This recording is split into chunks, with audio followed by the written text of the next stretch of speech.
সবাইকে ইএসপি ক্লাসে আবারও একবার শুভেচ্ছা। আজকে আমরা যে টপিকসটা নিয়ে আলোচনা করব এটা হচ্ছে আমাদের ধারাবাহিক একটা টপিকস, অর্থাৎ বেসিক স্পোকেন ইংলিশ। এই বেসিক স্পোকেন ইংলিশ স্ট্রাকচারের আজকে যে ক্লাসটা করব সেটা হচ্ছে সিক্রেট লেসনের 11তম ক্লাস। আমি আবার বলছি, বেসিক স্পোকেন ইংলিশ স্ট্রাকচারের আজকে হচ্ছে সিক্রেট লেসনের 11তম অর্থাৎ 11 নম্বর ক্লাস। আজকের ফোকাস কিওয়ার্ডটা হচ্ছে হু, অর্থাৎ বাংলাতে আমরা এমন কিছু কথা বলি যেই কথাগুলোর ভিতরে হু এর ব্যবহারটা বেশি। অর্থাৎ হু বলতে আমি কি বোঝাচ্ছি, অর্থাৎ বাংলাতে যেটাকে আমরা বলি কে, এই কে এর ব্যবহারটা বেশি। সেটা অতীতকালের কথা হোক, বর্তমানকালের কথা হোক, অথবা ভবিষ্যৎকালের কথা হোক। এই কথাগুলো কি কি হতে পারে, যেমন এক নজরে আমরা যদি দেখি যে কে, কে ছিল, কে হবে, কে হয়েছে, কে হতে পারে, কে অবশ্যই হবে অথবা কে নিশ্চয়ই হবে, কার হওয়া উচিত। এই কার হওয়া উচিতের ক্ষেত্রে এখানে একটু কথা বলে দিই যে অনেক সময় আইয়ের অর্থ যেমন আমার হয়ে যায় বাংলা অর্থভেদে, তেমনি এই হু এর অর্থ অনেক সময় কে না হয়ে যায় কি কার। ঠিক আছে, এটা কিন্তু মাথায় রাখবে। এরপর হচ্ছে কে হতে পারতো, কে হতে পারতো, আরেকটা হচ্ছে কে হতো। এইভাবে অনেক ধরনের বাংলা বাক্য আছে যে বাক্যগুলোর ভিতরে আমরা কে শব্দটা কি করে থাকি, ব্যবহার করে থাকি। এখন আসল কথা হচ্ছে যে আমরা এই কথাগুলো আমরা ইংরেজি কোন ফরম্যাটে বা কোন ধরনের স্ট্রাকচারে আমরা এটা বলতে পারবো বা প্র্যাকটিস করতে পারবো। এই স্ট্রাকচারগুলো হচ্ছে এগুলো কি, যেমন বাংলাতে যদি বলি যে কে, যার অর্থ ইংরেজিটা হচ্ছে হু ইজ। এরপরে তোমরা একটা জিনিস দেখতে পাচ্ছ স্ক্রিনে, সেটা হচ্ছে এখানে ডট ডট দেওয়া আছে, ডট ডট দেওয়া আছে। এখানে বসবে একটা নন ভার্ব ওয়ার্ড, যেই ওয়ার্ড দ্বারা মূলত কোনো কাজ করা বা অ্যাকশনমূলক কোনো কাজ হবে না, সেটাই হচ্ছে কি নন ভার্ব। সেটা কোনো নামও হতে পারে, কোনো প্রোনাউন হতে পারে, কিংবা কোনো অ্যাডজেক্টিভ অথবা অ্যাডভার্বও হতে পারে। এখন আগে আমরা স্ট্রাকচারটা পড়ে ফেলি, অর্থাৎ এই বাংলা অর্থগুলোর ইংরেজিটা কি সেটা আমরা এক নজরে পড়ে যাব। পরে আমরা কিছু নন ভার্ব ওয়ার্ড দিয়ে এই স্ট্রাকচারগুলো প্র্যাকটিস করব। যেমন who is K, who was dash, K dash ছিল অথবা কে ছিল। এরপর হচ্ছে হু উইল বি, কে হবে, হু হ্যাজ বিন, কে হয়েছে, হু মে বি, কে হতে পারে, হু মাস্ট বি, কে অবশ্যই হবে অথবা কে নিশ্চয় হবে।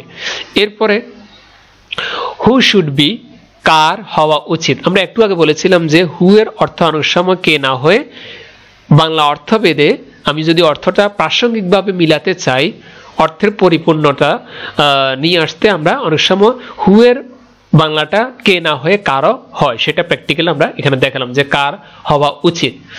এরপর হচ্ছে হু উড বি, কে হবে, হু কুড বি, কে হতে পারত, হু মাইট বি, কে হতো, যেটা সম্ভাবনা অর্থে আমরা ব্যবহার করতে পারি। অর্থাৎ সম্ভাবনার ক্ষেত্রে সেটা হতেও পারে, নাও হতে পারে। এরকম অর্থে আমরা হু মাইট বি এর ব্যবহারটা, যেটা বাংলাতে কে হতো, এটা আমরা ব্যবহার করি। এখন আসো, এই যে বাংলা সহ আমরা ইংরেজি সেন্টেন্সটা বললাম বা স্ট্রাকচারটা বললাম, এগুলো কোন ধরনের নন ভার্ব ওয়ার্ড দিয়ে আমরা ব্যবহার করব। যে জায়গায় শূন্যস্থান রয়েছে, এই শূন্যস্থানগুলোতে আমরা কোন ধরনের ওয়ার্ডগুলো বসিয়ে বাংলার অর্থের পরিপূর্ণতা নিয়ে আসবো, সাথে সাথে ইংরেজিটার কি হবে, পরিপূর্ণতা আসবে। এই সমস্ত ওয়ার্ডগুলো কি, যেমন প্র্যাকটিস দ্য ওয়ার্ডস, অর্থাৎ যেই সমস্ত নন ভার্ব ওয়ার্ড বসিয়ে আমরা অর্থের পরিপূর্ণতা আনবো, সেটা বাংলা হোক ইংরেজি হোক, ওই সমস্ত শব্দগুলো যেমন হতে পারে হ্যাপি, দেয়ার, রেসপন্সিবল, চোজেন, লেট, প্রেজেন্ট। অর্থাৎ এখানে অনেকগুলো শব্দ তোমরা দেখতে পাচ্ছ।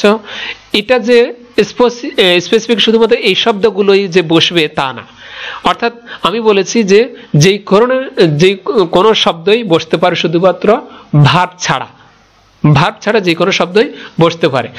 যেমন যদি নন ভার্ব ওয়ার্ড যদি হ্যাপি দিয়ে করি, যেমন হু ইজ হ্যাপি, এখানে কিন্তু শূন্যস্থান ছিল, ব্ল্যাঙ্ক ছিল, তো আমরা ব্ল্যাঙ্কের জায়গায় কি বসিয়েছি, হ্যাপি বসিয়েছি। এখন অর্থটা হবে যে কে খুশি অথবা খুশি কে, এভাবে আমরা বলতে পারি। হু ইজ হ্যাপি, কে খুশি অথবা খুশি কে।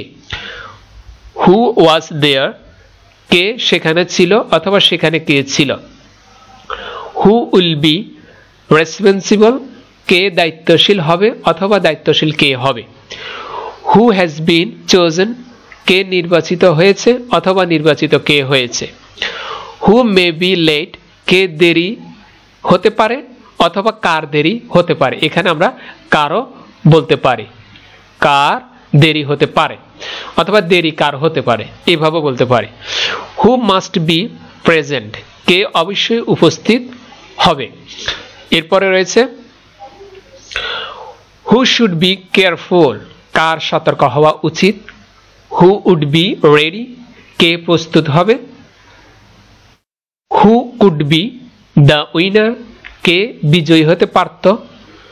হু মাইট বি ইন্টারেস্টেড, কে আগ্রহী হতো, যেটা আমরা সম্ভাবনা অর্থে ব্যবহার করতে পারি। এই যে শব্দগুলো দিয়ে নন ভার্ব কিছু শব্দ দিয়ে যে আমি এখানে মানে প্র্যাকটিস করে দেখালাম, এইভাবে তোমরা যে কোনো নন ভার্ব ওয়ার্ড দিয়ে প্র্যাকটিস করে কিছু সেন্টেন্স আমাদেরকে কমেন্টসে কি করবে, লিখে দেখাবে।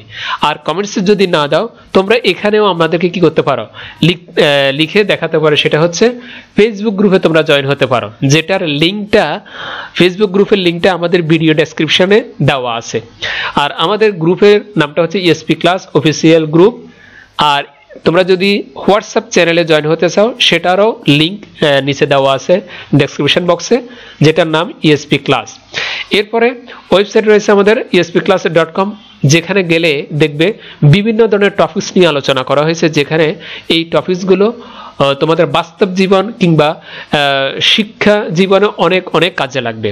আর আমি যে এত সুন্দর করে তোমাদের জন্য ক্লাসগুলো রেডি করতেছি বা ক্লাস দিচ্ছি, এই সুন্দর সুন্দর ক্লাসগুলো পাওয়ার জন্য অবশ্যই চ্যানেলটা কি করে রাখবে, সাবস্ক্রাইব করে রাখবে অথবা সাবস্ক্রাইব করে দাও প্লিজ। তাহলে আমার যে একটা ক্লাস তৈরি করার যে একটা আগ্রহ, সেটা আরো বাড়বে।